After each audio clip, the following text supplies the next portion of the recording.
everyone, and welcome along to the VCO Esports studio with myself, Ben Constanduros.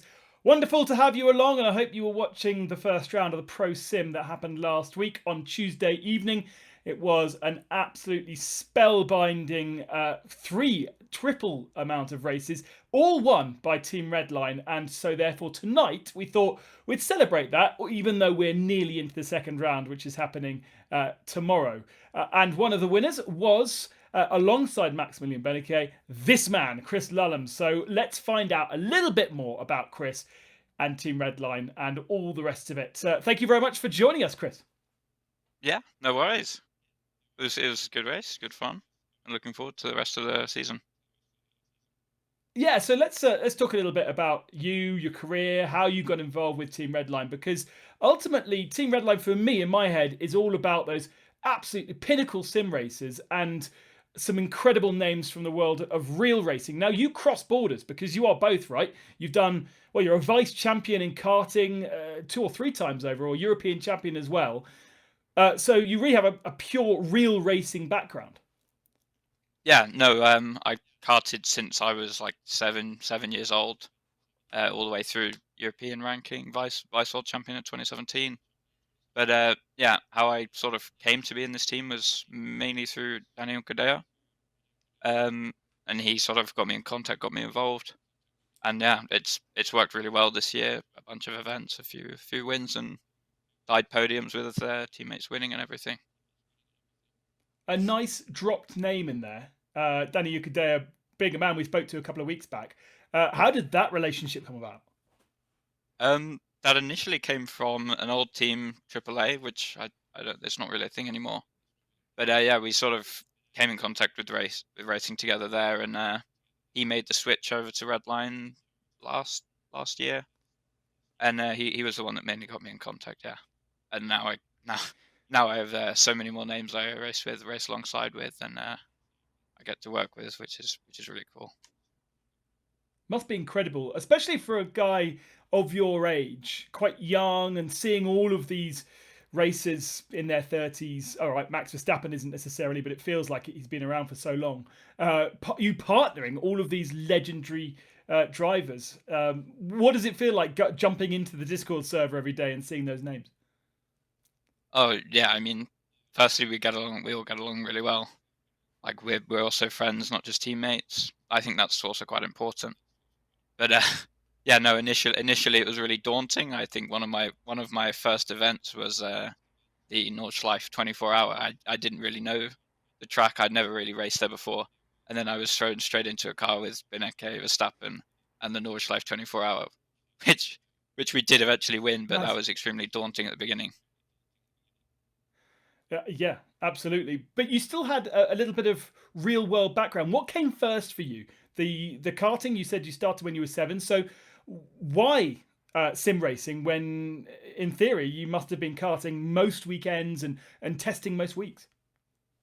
Yeah, I mean, I was karting until 2018, and then initially I sort of had a break because of exams coming up, like A levels, GCSEs. Um, and then after that, it was sort of like part of it was budget, part of it was exams, and then I mean, the cost of racing Formula Four, continuing to go through that single seater ladder is just it's completely non-comparable.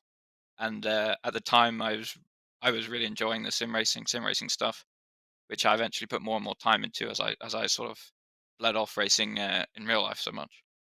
And eventually, I don't know. I guess I was better than I was thought I was going to be, and which sort of led me to where I am now. Do you get the same sensations and same feelings as you did back in those karting days, that first season of Formula 4? The kind of team camaraderie, the build up to the races, the setup, and then ultimately the pleasure of winning.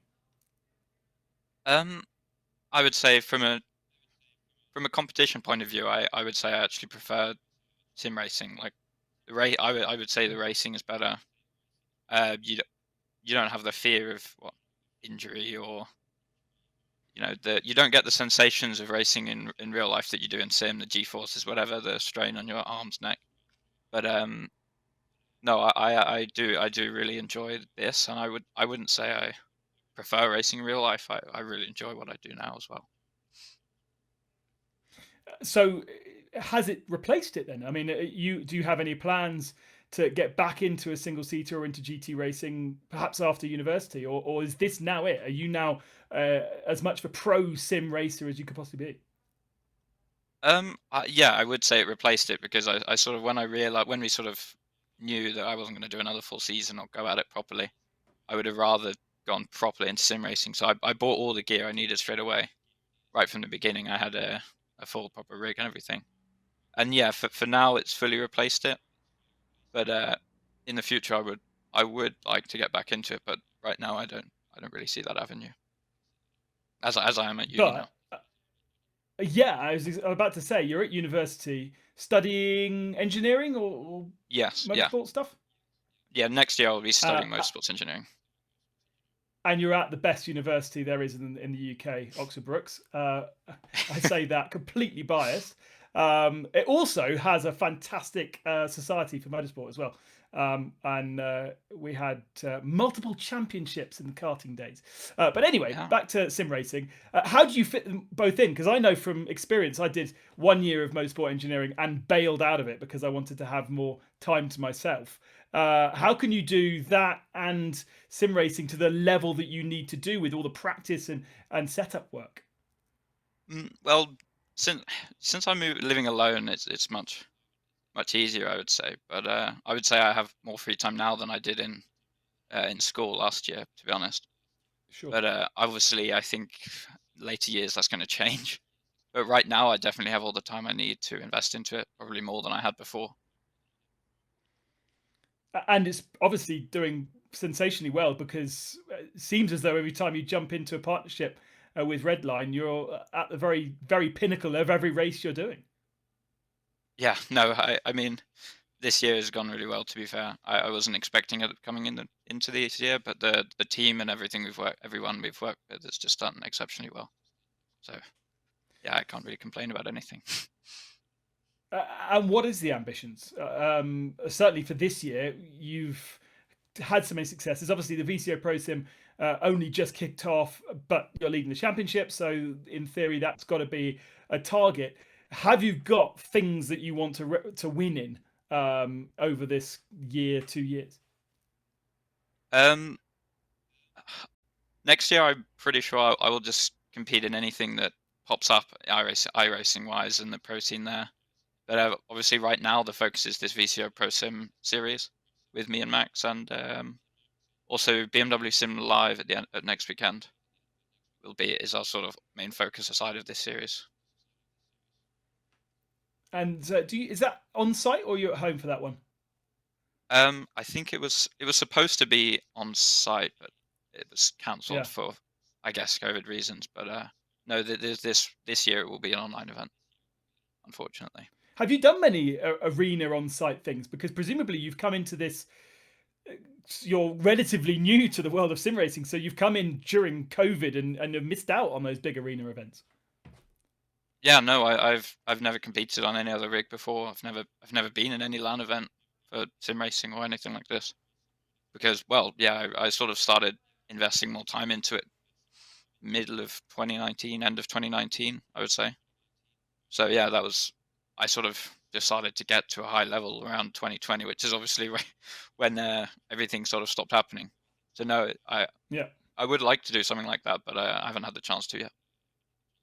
next year it's going to happen. We're going Yeah, to bring it all back. That's for sure. yeah. Hopefully, it's Sim Expo. So yeah, exactly. Or, Isn't there one already coming in December? I think. Um, what I want to ask you is being relatively new into the game, with all these different platforms available to you. Why did you end up and find yourself in iRacing? initially, it was because of my friends and teammates at the time in karting. It was your names you probably Okay. know, Johnny Edgar and Elias Seppänen. They were the two names that got me into iRacing. They got me hooked on it, and obviously I was the one that ended up putting a lot more time into it than, well, Elias is still doing it a lot now as well, yeah. But those were the two guys that got Yeah, me into it. we saw Johnny, I think, in the first VCO Pro Sim for one round. representing Red Bull, I think. So that was it was cool to see, but I'm not sure he was at the sharp end of the field. So have you tried any other platforms then? If this was kind of a just thrown into the deep end, have you had the chance to turn some laps on R Factor and an ACC? No, no, not really. I tried a little bit of Assetto Corsa just when I started sim racing, but no, right from when I started in sort of 2019, I went straight into iRacing, and it's the only thing I've done really. It's for me, it's always been the top of sim racing. So no curiosity to try something new and see how it feels. I mean, I've tried a couple hours on other sims, but I never got the same feeling. I always quit because I'm slow, or I don't like the feeling, or I can't get it set up properly. So no, I haven't really tried any other competitions on other simulators. So for you, it's all about being the best at iRacing, because I know that more and more you now look at the likes of Josh Rogers and David Tanitsa, those guys that have crossed over from, let's say, real sims into F1 esports. There seems to be a growing feeling that being across multiple platforms is the right way to go. Have you got, for instance, any desires to be part of F1 esports in the future? Um, well, no, I don't really like the idea of F1 esports specifically, just because of the way the games are developed, okay, the way the games are run. It's nothing really Yeah. like a simulator. It's its own way of racing. It's its own platform. It's not really meant to recreate anything, in my opinion. So you are about realism and about chasing the pleasure of winning rather than perhaps the paycheck at the end of it. Yeah, yeah, I would say that. Yeah. Well, it's awesome to chat with you. Really cool to see. Well, basically where I used to spend a few years of my life at Oxford Brookes University. I can't believe that you've managed to get a rig into that space. Is your camera movable? Can you show us the rig and how you've crammed it into your room? I mean, I wouldn't say my room is in a presentable way, but I can kind of. Hang on. Oh, you're in You it can see my already. my Yep. bed here. I have my Yeah. monitors overhanging my bed here, and I mean, hang on. I have to walk And there's a past here corridor. to get through, and that's the corridor into my kitchen there. I don't think the camera's focusing very well like this, but no. So basically, you're effectively sleeping with your sim. Yeah, no, my camera's not focused. No, yeah, I've need my screens, my keyboard tray, and my sleep before.